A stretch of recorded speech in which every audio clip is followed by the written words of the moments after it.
This is the Little Moments Count radio podcast, created in partnership with community radio stations throughout Minnesota.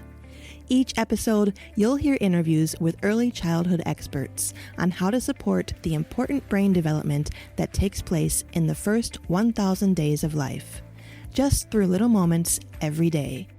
Learn more at littlemomentscount.org/podcast. FM 89.9 KMOJ, no doubt, no doubt. It's FM 89.9 KMOJ, Walter Q. Bear Banks Jr. Got you on the afternoon drive, taking you where you're going to. It might be where you just came from. And ladies and gentlemen, letting you know that we're finna lock in with Little Moments Count. Letting you know a little bit about it. This episode this afternoon is being presented in partnership with Little Moments Count and the Minnesota Public Radio. Little Moments Count is a statewide collaborative focusing on helping parents and caregivers learn about the importance of brain development in the first 3 years of a young one's life. Now, nearly 80% of the brain growth happens in the first 1,000 days of a small moment when it comes about building that brain and getting those thought patterns and those mobile mechanics together. And I'm letting you know that if you like more information, you can always go to littlemomentscount.org. And on the phone line, I got Jaton White. I'd like to say a good early afternoon, and how are you doing? Early afternoon and happy Tuesday, Q. I'm doing well. How are you? About 6'3" and chilling, no question about it. No question about it. We're going to talk a little bit about when we're talking about mental health, but even beyond that, give us just a little bit about yourself and what you do over at NAZ, which is NAZ, which is Northside Achievement Zone. What's going on with you? Yeah, over at NAZ, I'm the Director of Community Wellness. I'm in my 13th year, I believe, over there. And my role as the director is to oversee our work and development of our educators who are doing the good work of partnering with our scholars and their families to ensure that our scholars reach their academic goals and emotional outcomes. So we do that in partnership with them to make sure that they're also well. And so we use that through a model that we have tapped into called the Whole Child Model, which helps us take care of our teachers and our scholars. And it's been a long school year, but everybody's doing well. So our job is tough, and theirs is too, but we're happy to be in partnership with our school partners. No doubt, no doubt. Now, for the listening audience, give us just a little bit of insight, because one of the things when it comes to mental health and also when it comes to parents and parenting, that's one of the key roles of when it starts out and give it direction, because a lot of times our children, they follow what they see or what they've seen, and then that adapts into that fashion. So when it comes to mental health, what is it, some things that the parents need to do or that you look at as an educator, and then even beyond that, elevated down to the youngsters themselves? Yeah, well, parent mental health is it's a priority. We just don't talk about it in this way. But parents' mental health shapes the household environment. You think about your own upbringing. To those who are listening, and you too, Q Bear. Some of the times where just your mom or your caregiver was upset or disheveled in how that played out at home. And so, parents are human beings and they're adulting, right? And we deal with things like depression and anxiety and burnout. And when we don't have the right amount of energy availability, it's hard to create space to see and hear our children, let alone engage with them in healthy ways that are conducive for them or developmentally appropriate. So parent mental health is a pretty big deal. Okay. So now when it comes to the youngsters, the youth themselves, and at a very young age, the important factors of playing, of singing, of touch and that kind of thing, how effective is that are some of the things that you need to do when it comes to your child or your children and that mental health? Yeah, we promote play as a great way to engage at the Northside Achievement Zone. We offer through our Family Academy curriculum opportunities for parents to learn about the importance of play and the developmental importance of play. So play at different stages, right? Oftentimes, though, adults forget to play themselves, so it's a great way for them to tap in and re-engage with that part of them as well. But it's creating space in them to be childlike and connect with their children in ways that don't seem so stressful, right? So a good game of Uno is not competitive, but very engaging. My mom used to play chess with me when we were younger, and it wasn't really about playing chess. It was more about hearing how I was doing.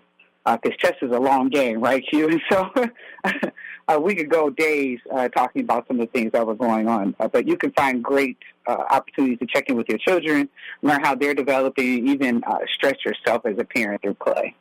And then also even beyond that, when it comes to a youngster and a young one's life, and like I say, kids, little ones, they see different things that sometimes we as parents, and even though I don't have any kids myself, but I help to raise some, but in the process of that, they look at how, those relationships are and how they develop. But then even beyond that, when it comes to the lineup of development with relationships, how important is it to understand that parents are parents and kids are kids, and there's a difference between the two? Yeah. So kids are, this is, people say this all the time, kids are like sponges, and they're always learning. My sister calls them little scientists. So kids are always learning, even when they're brand new. When you see people just holding their babies and the babies are making eye contact with them, as you're talking and engaging with your child in those moments, they're taking cues from you around how they're going to be able to emotionally sustain themselves, right? And so, as an example, I used to be a parent who hollered a lot. And so my oldest would holler a lot, right? Right? Just that modeling. And so we take little things like that and learn to regulate ourselves and again, be more available to ourselves, taking care of ourselves as adults. We create a different type of modeling for our kids, right, where they can then learn to navigate and negotiate in ways that are actually they reduce stress, right, and reduce anxiety, but in irritability between them as they get older, and in conflict they have more capacity to deal with instead of maybe going from 1 to 3 instead of 1 to 10.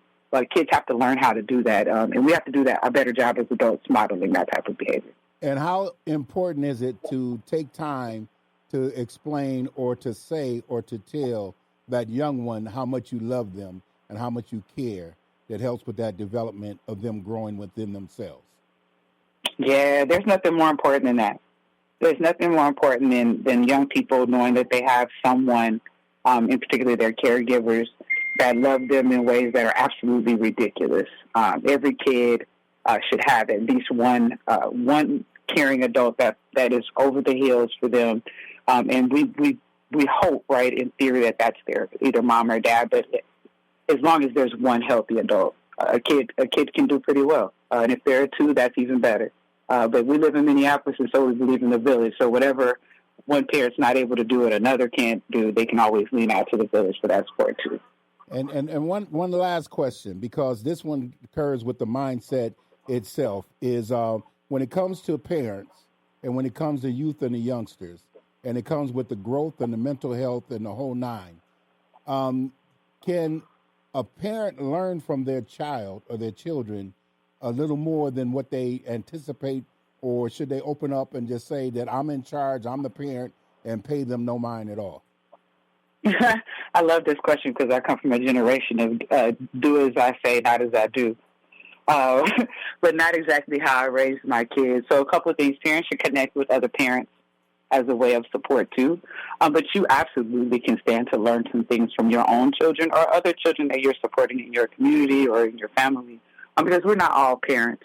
And though we are all given the opportunity to model throughout our lifetime for our children. And so it's important that we model, and it's also important that we provide feedback. And as we're providing feedback, we're open to listening and learning from young folks too. Okay. Well, I want to say thank you very much for taking time out your schedule. And if someone would like to get in contact with you or more information, you have a number, website, or something in that order? Yeah, you can reach us. It's easier just to give out our website. You can Google NAZ, N-A-Z, and we're probably the first thing that comes up. Or you can go to www.northsideachievementzone.org, and you can search the page there for myself or any other employee you might be trying to link up with. Ladies and gentlemen, one of the coolest educators that I know, Jaton White, thank you very much for the time and the opportunity. Thank you, Q-Bear. Have the rest of your day. Appreciate you. No doubt. It's FM 89.9 KMOJ, and ladies and gentlemen, if you like a recording of this particular segment, all you need to do is go to littlemomentscount.org/podcast. Again, that's littlemomentscount.org/podcast. or you can go to Little Moments Count and visit on the website at littlemomentscount.org. It's FM 89.9 KMOJ, no doubt about it, is the People's Station.